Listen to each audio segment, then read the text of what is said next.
일어나고 있는 일이 가관이에요, 이게. 저도 옹호하고 있지는 않습니다. 장관님 같은 분들도 검사들에게 순치되어 가는 게 아닌가. 편애하지 않았으면 그렇지는 좋겠습니다. 않고. 저 그러려고 이 자리에 앉아 있는 거 네, 아닙니다. 그래서 그렇게 단정을 짓지 마시기 바랍니다. 굉장히 모욕적입니다.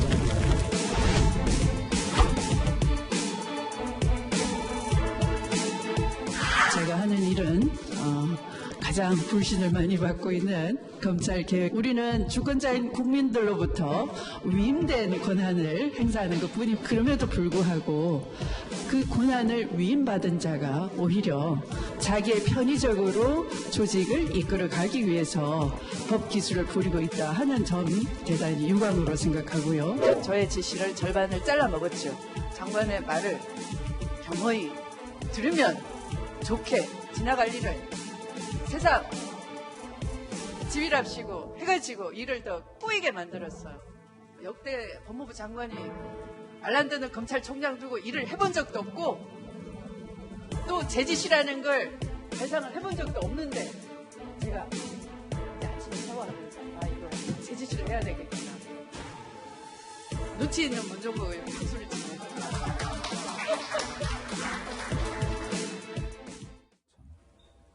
예. 내용은 되게 살벌한데 추미애 법무부 장관 밝은 표정에서 또 이 서슬퍼런 얘기를 하니까 참 어떻게 받아들여야 될지 모르겠습니다. 윤석열 검찰총장을 겨냥해서 연일 거친 발언을 쏟아내고 있습니다. 네, 이현정 의원님. 네.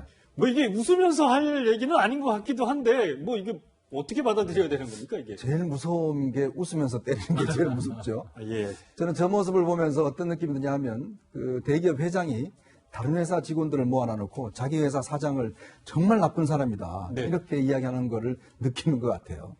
자, 어떤 면에서 보면 지금 추미애 장관의 저런 행동은 지금 보면 뭐 말 자체가 보시면 알겠지만 내 절반을 잘라 먹었다, 법기술을 부리고 있다, 말을 안 듣는다, 뭐 등등 이런 이야기를 하는 게 사실은 지금 어떤 면에서 보면 검찰총장은 외청장이지 않습니까? 예. 근데 저런 식의 사고방식, 이게 보면 정말 정근대적인 사고방식 같아요.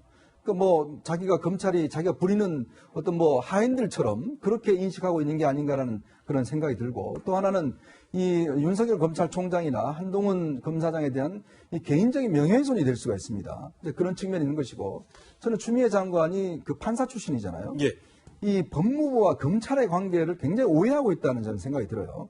아시겠지만 우리나라 재헌헌법 때부터 시작해서 법무부와 검찰은 어떤 면에서 보면 법무부가 지휘감독은 하지만 검찰은 굉장히 독립적이고 중립적으로 운영하도록 만들어놨습니다. 왜 그러냐 하면 검찰이라는 조직이 기소권을 갖고 있기 때문에 그거에 대한 독립적이고 중립적인 것들을 보장해 줘 왔어요. 그래서 검찰총장 임기도 2년으로 돼 있고, 또 검찰의 인사에 대해서도 검찰총장과 법무부 장관이 논의하도록 그렇게 규정이 돼 있습니다. 네. 세상에 어느 외청이 그렇게 규정이 있습니까? 그렇게 둔 이유는 그만큼 어떤 면에서 보면 상하관계인 것처럼 돼 있지만, 그러나 한편으로 보면 균형적인 견제관계, 이런 것도 있는 거죠. 그러니까 이중적인 성격이 있는 겁니다. 자, 그런 측면에서 지금 추미애 장관은 왜 내가 지시했는데 안 따르느냐, 이렇게 이야기를 하고 있는 거예요.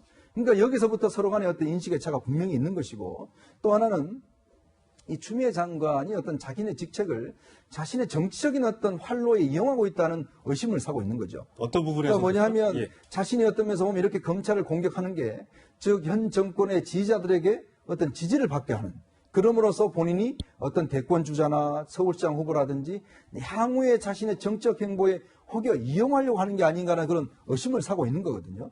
그런 측면에서 저는 이 문제가 있다고 이야기하면 본인이 권한을 행사하면 됩니다. 즉 예. 검찰총장에 대해서 수사 지휘권 행사하면 돼요. 그리고 도저히 나 이 사람 못하겠다, 대통령한테 가서 이야기하십시오. 그 대통령이 가서 경질을 하든 뭘 하든, 아니면 검찰총장을 감찰하면 돼요. 자, 그런데 그 권한을 행사하지 않고 저런 식으로 계속 공개적인 석상에서 지금 검찰총장을 비난하는 게 과연 올바른 행동인지 묻고 싶습니다. 네. 네. 사실 뭐 법무부 장관이 이 검찰총장을 향한 이런 발언들이요, 김 변호사님 보실 때도 좀 유례가 없을 정도로 좀 센 게 아닌가 싶은데, 좀 발언의 배경들 어떻게 보십니까? 이현정 의원 말씀하신 것처럼 네. 뭐 개인적인 정치적인 행보가 아니냐, 일각에서 뭐 그런 지적들이 네, 예. 나오고 있습니다. 그런 말씀을 드리기 전에 저도 장관이 예. 총장을 이렇게 공격하는 걸 처음 보고, 또 우리 역사상에 총장과 장관 사이가 이렇게 불편한 관계에 있는 것도 처음 봅니다. 네. 그래서 굉장히 보는 국민도 굉장히 불편하겠죠. 그래서 왜 추미애 장관이 저런 식으로 계속 굉장히 이제 도가 넘는 그런 발언을 하면서 그럴까? 그건 여러 가지 볼 수 있어요. 일단 물론 우리 이 의원께서 말씀하신 부분이 있는데 저는 볼 때는 그렇게 생각해요. 지금 추미애 장관이 5선의 국회의원에다가 당대표까지 한 사람 아닙니까? 그런데 본인이 아마 장관을 하고 정치를 그만둘 생각은 전혀 없을 거예요. 그런데 지금 추미애 장관의 가장 큰 트라우마는 2004년 때 노무현 대통령의 탄핵에 찬성한 것이 굉장히 큰 트라우마예요. 예. 그래서 사실 현재 어떤 여권에서는 어떤 큰 정치를 하기 위해서는 결국 친문 지지자들의 어떤 지지를 받지 않고는 정치를 하기가 굉장히 어려운 구조 아니겠습니까? 그래서 본인이 사실 제가 볼 때는 친문 지지자들은 그 탄핵에 찬성한 것에 대해서 상당히 추미애 장관이 우리 편이 아니다라는 그런 의혹의 눈초리를 보낼 수 있어요. 그래서 그런 것들을 좀 씻어내고자 하는 그런 생각이 있을 것 같고, 두 번째는 이 위원장님께서 말씀하신 것처럼 지금 저런 말을 보면 저건 장관으로서 얘기가 아니고 개인의 어떤 정치적 행보로서 얘기라고 보거든요. 예. 그러면 결국 본인이 이후에 정치하는 데 있어서 대선이 됐던 아니면 시장을 하는 데 있어서도 결과적으로 아까 말씀드린 것처럼 친문 지지자들의 어떤 지지를 얻지 않고는 자기가 앞으로 정치하는 데 있어서 굉장히 어려움을 겪을 거라는 생각을 하고 있을 거예요. 그러다 보니까 개인적 정치적 행보를 위해서 장관이라는 그러한 직위를 염두에 두지 않고 굉장히 공격적으로 나가는 것이 아닌가. 저는 그렇게 봅니다. 최영일 평론가님. 네. 사실 추 장관, 윤석열 총장의 가장 큰 숙제는 검찰개혁 아니겠습니까? 그렇죠. 얼마 전에도 문재인 대통령이 같이 화합해서 네, 검찰개혁을 해야 된다라고 했는데, 여권도 그렇고, 야권도 그렇고, 추미애 장관 이런 거칠 발언에 대해서 한쪽은 적극적으로 거들기도 하고요. 그래서 추 장관의 발언이 여권의 공감대가 형성한, 된, 정략적인 발언이 아니냐. 네네. 이런 또 지금 얘기도 나오고. 일단은 이 말의 부적절성, 어떤 이제 법무부 장관으로서의 품위를 지켰느냐. 이거는 여야 안팎에서도 비판이 좀 많습니다. 제가 보는 바로는요. 왜냐하면 대통령은 법무부 장관과 검찰총장이 협력하여 이 인권 수사의 원년이 되도록 국민이 체감하도록 검찰개혁을 실현해달라. 협력을 당부했고요. 그리고 일전에 서른 최고위원이 내가 만약에 윤 총장이라면 벌써 그만뒀다. 이런 취지의 발언을 해서 한번 무리가 있었는데 이해찬 당대표 등 지도부는 함구령을 아예 내렸어요. 그렇죠. 윤 총장 거취나 검찰 얘기는 하지 마라. 이런 얘기까지 했거든요. 그런데 이제 지금 추미애 장관의 저 발언이 나온 이후에 여권 내부에서는 거드는 분위기입니다. 거드는 분위기라는 게 이 주로 율사 출신들이 박주민 의원 같은 경우가 이렇게 얘기를 했군요. 법무부의 검찰 통제는 검찰의 막강한 권력에 대한 최소한의 통제 장치다. 검찰이 따라야 되는 거 아니냐 하는 취지고요. 홍익표 의원의 경우에는 검찰은 사법기관이 아니고 행정기관이다. 따라서 이 법무부 장관 지시를 따르지 않는 것은 행정체계를 거스르는 것이다. 또 이제 초선 의원이죠. 김남국 변호사, 김남국 의원은 이 법무부 장관의 말을 반을 잘라먹은 게 아니라 아예 이행하지 않고 무시한 것이다. 어쨌든 추 장관의 발언에 지지를 하는 거죠. 그런 입장들이 여권 내 기류입니다. 네, 야당에서는 이 정의당까지 나서서 추 장관의 발언을 비판하고 있다고 들었거든요, 이현종 의원님. 네. 그러니까 사실은 지금 추 장관의 이야기와 여권의 이야기를 들어보면 차라리 추미애 장관이 검찰총장 하시면 될 것 같아요. 그게 문제가 단순하지 않습니까? 근데 지금 어떤 면에서 보면 야당은 이제 두 가지 측면이 있는 거죠. 그러니까 뭐냐면 이런 상황을 은근히 좀 즐기고 있는 측면도 있을 겁니다. 왜냐하면 사실은 지금 검찰개혁이라는 것 자체의 내용이 굉장히 희석되면서 추미애 장관과 윤 총장의 지금 개인적 갈등의 양상으로 지금 되고 있는 거예요. 또 하나는 뭐냐면 이런 어떤 행동 자체가 지금 왜냐하면 불과 1년 전만 하더라도 여당에서 윤석열 총장을 얼마나 칭찬했습니까? 이 사람은 권력과 돈하고는 전혀 상관이 없는 사람이다. 이렇게 이야기를 딱 1년 뒤에 지금 보면 완전히 어떤 면에서 보면 지금 저렇게 비난하고 있는 거 아니에요? 결국 왜냐? 자신들과 관련된 사건들, 즉 권력 내부의 사건들, 조국 사건, 윤미향 사건, 그다음에 울산 사건 등등 하니까 지금 저렇게 이제 비난하고 있는 거 아니겠습니까? 이제 그런 어떤 각이 분명하다는 거거든요. 그렇다고 한다면 지금 이제 통합당에서 끊임없이 이야기하는 게 뭐냐면, 자, 문재인 대통령이 결단해라라고 하는 이야기예요.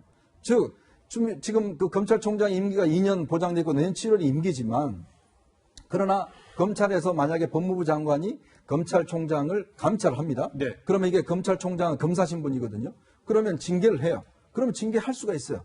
좀 그렇게라도 하라 이거야. 이제 그렇게 되면 윤석열 총장은 어떤 면에서 보면 이제 그냥 지금 현재 검찰총장에서 완전히 또 대권 후보로 뛰어오르는 그런 효과를 분명히 놓는 거죠. 그렇겠죠. 예. 그러니까 그런 측면들을 야당은 이제 어떤 은근히 즐기고 있는 측면이 있는 것이고 또 사실은 이런 국면 때문에 사실은 검찰개혁이라는 내용 자체가 굉장히 희석되면서 권력 내부의 다툼으로 지금 비춰지고 있는 거 아니겠습니까?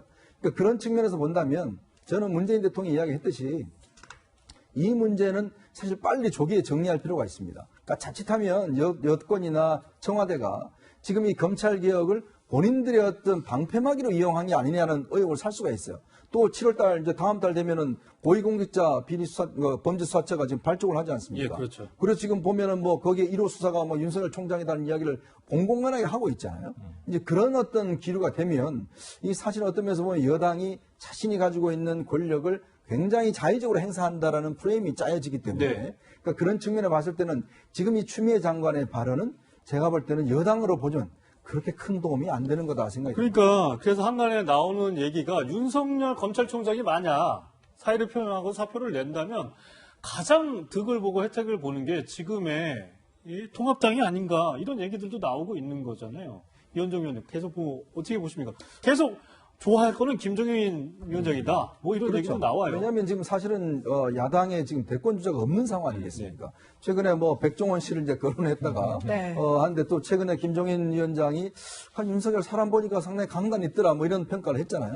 그러니까 보면 어떤 면에서 보면 지금 윤석열 총장이 하고 있는 법치에 대한 본인의 소신. 사실은 1년 전만 하더라도 지금 미래통합당은 윤 총장을 엄청나게 공격했습니다. 왜냐? 이명박 박근혜 대통령 구속시켰지 않습니까? 이제 양승태 전 대법원장 구속시켰잖아요. 어떤 면에서 보면 지금 통합당과는 전혀 반대편에 있었던 사람이거든요. 근데 지금은 보면 또 완전히 어떤 면에서 보면 적의 적은 적이라고, 동지라고, 이제 그런 관계가 돼 있지 않습니까?